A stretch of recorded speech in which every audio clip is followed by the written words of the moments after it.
Hi, this is Azim Jamal, and we are speaking about the corporate Sufi alphabet A to Z series. And today our focus is on the letter U, and the word we've chosen is understanding. If you look at the corporate world, the business world, how this word understanding plays an important part is that, as you remember the late Dr. Covey, Stephen Covey, he said it beautifully: seek first to understand, then to be understood. Most people focus on being understood first before understanding. So they want to talk more, listen less. But the reality is, look at an example of a client coming to you, and you talk. Guess what happens? You're given everything, but you don't even know the client's problem. You don't even know the client's pain. You don't know the customer's need, and you've given them all the things you can offer. You lose the customer because the customer is not interested in your product. The customer is interested in their pain. What is their need? So being able to understand the client's need, being able to understand the client's pain, being able to understand what the client is all about is your starting point. And then you have to align what you're offering to the customer's needs. So understanding becomes very important. I think one of the parameters you can use is talk 1/3, listen 2/3. It's a good way to do it, whereby you will understand more and be more relevant in your communication. So communication is not really talking. Communication is listening. The more you listen with your eyes, with your heart, with your undivided attention, with your ears, with non-judgment, that's when powerful listening happens, and that's when powerful understanding happens.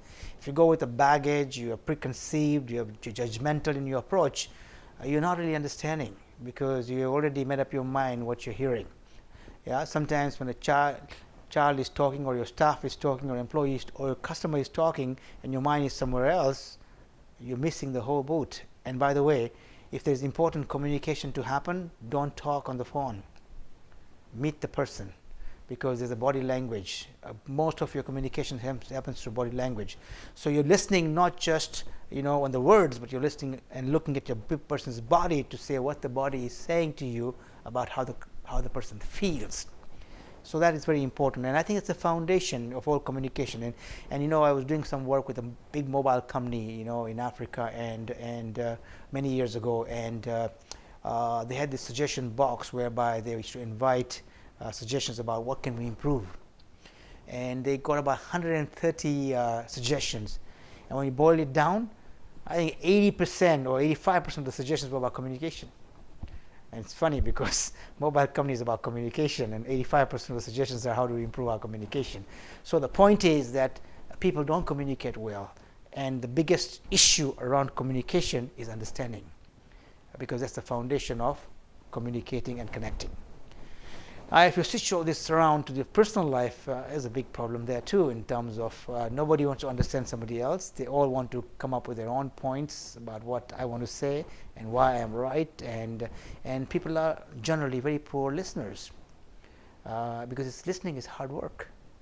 Listening means taking your own beliefs, your own needs, and focusing on somebody else's needs, and focusing on somebody else's approach. And it's hard. It requires active listening. It requires focus, attention, and getting away from your own paradigm. And that's very, very difficult. So great leaders are great listeners, and they understand deeply, and that's why they connect and can make a big difference, whether it's in the home or in the business environment. So all of us, in terms of, if we start becoming better at understanding people, we will be able to form the foundation of trust, which is ethos, relationship, which is pathos, and then we'll be powerful at our logos, which is logic.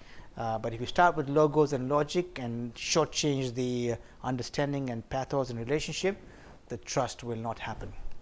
So today the message is about that, and understanding will lead to the harmony of business, balance, and beyond.